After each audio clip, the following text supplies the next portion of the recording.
Good morning, this is Rashad Mitchell coming to you live from my YouTube channel. It's a 10 on my part series, professional sports teams that didn't win the championship. This is part 59. We're talking about the 1992 San Francisco 49ers. This is a team that went 14-2, had the best record, I believe, in the National Football League. They appeared in the NFC Championship game for the second time in 3 years. This will be the last season that the 49ers had Joe Montana. His last game as a 49er was on December 28th, Monday Night Football game against the Detroit Lions. They were coached by George Seifert. They won the NFC West. They beat the Redskins, the defending champions at the time, and they won it in '91. Then they lost to the Cowboys in the NFC Championship game, 30-20.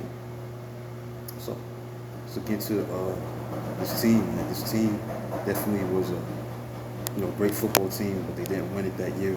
And also, what stood out during the regular season, even though they lost this game, is that against the Buffalo Bills in Week 2, in the first NFL game ever to go without a single punt, Steve Young, Jim Kelly, and two of the most famous offenses in league history, San Francisco's West Coast offense, Buffalo's K-Gun offense, combined for 1,086 yards, 65 points as a late Niners field goal attempt was missed for a 34-31 win for the Bills. Bills won 34-31. Jerry Rice was knocked out of the game after 3 catches for 26 yards. Mike Sherrod led the Niners receiving attack with 159 yards. So that was the standout game of the year for the 49ers to me. Best performances, the second most total yards in one 49ers game was October 18, 1992 against the Atlanta Falcons, 590 total yards. Set a franchise record, most total yards in one game, 598 total yards against the Buffalo Bills. They led the NFL in points scored, 431 points. Steve Young led the NFL in passer rating, 107.0 rating. Also, Steve Young led the NFL in touchdown passes for 25. He won a Burt Bell Award. He's a Miller Lite Player of the Year, and he won the league MVP. So the 49ers, yes, they beat the Redskins, from the champions at that time. They won it in 1991 by a score of 20-13.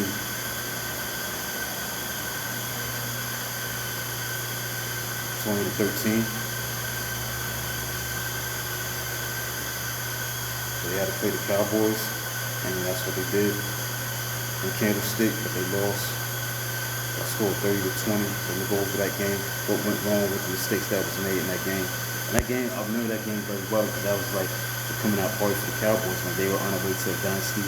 Like you saw, they had so much talent. They were very young, but they were ready to take the next step and go to the Super Bowl and win championships. And that's what they did. So let's look at championship game between the Cowboys and 49ers, which will become a rivalry for a long period of time. So let's get into that.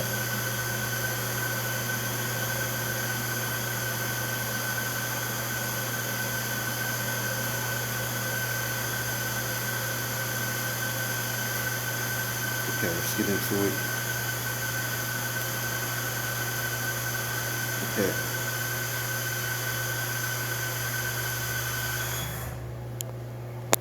The Cowboys had only one more yard of total offense than the 49ers. But the key to this game in the championship game is that Dallas forced 4 critical turnovers that helped them earn the win. Now, San Francisco first drive of the game, a controversial holding penalty. I remember this. Offensive lineman Guy McIntyre nullified a 63-yard touchdown completion from Steve Young to Jerry Rice. The 49ers had a punt, so despite a 19-yard reception from Michael Irvin on the Cowboys' first play, they also had a punt. The returner Alan Grant fumbled the ball after a hit from Dixon Edwards, and Dallas fullback Dallas Johnson covered it on the 49ers 22. The Cowboys restarted their drive with use to Irvin, which won a 21-yard gain to the 1-yard line, but the San Francisco defense managed to hold them up on 3 consecutive plays, and then Elliott, the field goal kick for Dallas, kicked a 20-yard field goal, so it's 3-0 Dallas. The San Francisco came back, the running back Mark Williams returned a kickoff 50 yards to the 48-yard line of the Cowboys. So now they're deep in Cowboy territory, so they got a great field position. So Ricky Waters, the running back for the 49ers, uh, had a 16-yard run.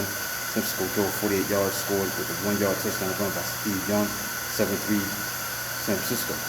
Dallas was forced to punt on their next drive after Troy Aikman was sacked twice, one by Bill Molinowski and Martin Harrison for 19 yards. Certain total. Grant returned the football to the Cowboys' 47-yard line. San Francisco then drove to the Dallas 29-yard line, but the drive stalled there, and Mike Colford missed a 47-yard field goal. So after the punt, Warriors lost a fumble that was recovered by defensive back Kevin Smith, aided by a defensive holding call against Chris Hope for holding up running back named Smith at the line on third down. The 49ers objected, stating that the Hawk was fooled by a fake handoff to thinking Smith actually had the ball. The Dallas took a 10-7 lead, with Emmitt Smith scoring on a 4-yard touchdown run. A 21-yard reception by Rice sparked the 49ers drive to the Cowboys' 10-yard line, but Kofor made a 28-yard field goal to tie the game with less than 2 minutes left in the second quarter. So Kofor's kickoff went out of bounds, giving Dallas a chance to score before the end of the half. Aikman managed to lead them to the 49ers' 25-yard line, but Elliott's 43-yard field goal attempt went wide right, and it was tied at 10 going into the half.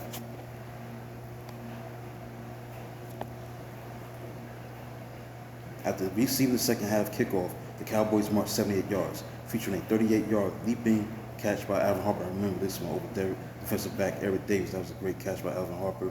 The score on Johnston's 3-yard touchdown run for a 17-10 lead. So the Cowboys were back on top, 17-10.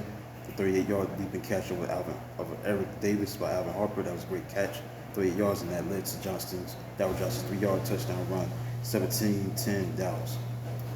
But the 49ers struck back with a 35-yard completion from Young to Rice that set up a 43-yard field goal by Kofor, cutting the score to 17-13. However, Dallas put together a 79-yard drive, which consumed 9 minutes with a key 31-yard reception by tight end Jay Novacek. This second long drive was capped by Aikman's 16-yard touchdown pass to Smith, giving the Cowboys a 24-13 advantage. So on the ensuing drive for San Francisco midway into the fourth quarter, the Cowboys linebacker Ken Norton Jr. intercepted a pass from Young, returning to the 49ers' 45-yard line. Dallas subsequently marched to 7. So rather than attempt a field goal on 4th down and 1, Smith attempted to run for first down, which was tackled by Michael Walter for no gain. The linebacker Michael Walter. So the 49ers had to go 93 yards to score, which they did on Jerry Rice's 5-yard touchdown reception, cutting the lead to 24-20 with 4:22 left to play. But on the first play, on the ensuing kickoff, and I remember this very well, Aikman threw a 14-yard pass to Harper, who ended up running for a 70-yard gain to the San Francisco 9-yard line. That was the play of the game by far, obviously, because it was 24-20. You know, Dallas need to get a 3-and-out.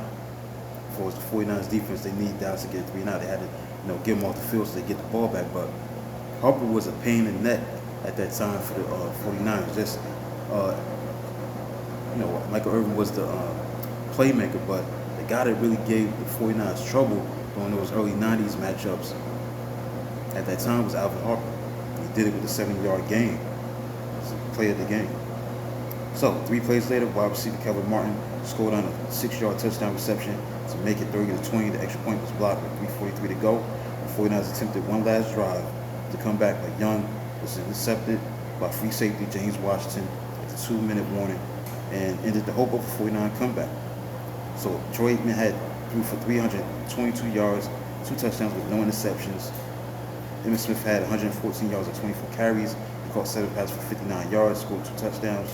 Alvin Harper caught 3 passes for 117 yards. Tony Casillas, defensive tackle, recorded 3 sacks. Meanwhile, Steve Young had 313 passing yards and 1 touchdown, but he threw 2 critical interceptions in the fourth quarter. Jerry Rice had a touchdown catch, 8 passes for 123 yards. Ricky Waters rushed for 69 yards and caught 6 passes for 69 yards. So this game was like the changing of the guard. I mean, the Cowboys would go on to be a dynasty, rightfully so, and the 49ers fell short. And this would be like a period where the 49ers could not get past the Dallas Cowboys. The Cowboys were young, they were fast, they had swagger. They were very confident they could beat any team on the football field by themselves.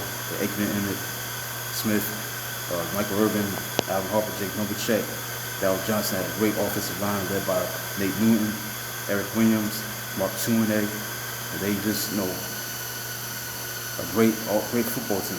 Defensively had Charles Haley. So the 49ers just had a team that was in their way, that just had their number for a couple of years until they broke through in '94. They beat them 38-28 to win the Super Bowl and Super Bowl 29 in the '94 season. But the 49ers were definitely a team that should have won a championship, but they ran into the Dallas Cowboys team that was just ready to take that step of being a dynasty team, regardless of how young they were. The 49ers were 14-2. They had the best record, I believe, in football that year. But they ran to a Cowboy team that was ready to go, take it to the next level, and be a great team, and that's what they was. So that concludes this video. This is part 59 of professional sports teams that didn't win the championship. Please like and subscribe to the channel.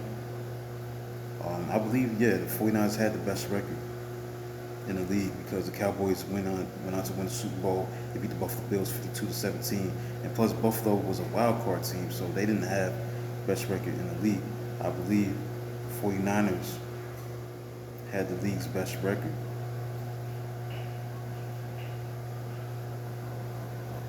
The Buffalo Bills 11-5. The Cowboys were 13-3. 49ers were 14-2. So the 49ers were a great team.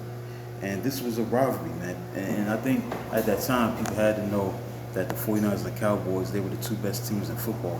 I think people was not surprised that the 49ers and the Cowboys were the best teams that year, that they was going to meet in the championship game. And it became a fierce rivalry throughout, most of the 90s. For the most part, especially in the early 90s. So that concludes this video. Subscribe, like, comment. Until then, talk to you tomorrow.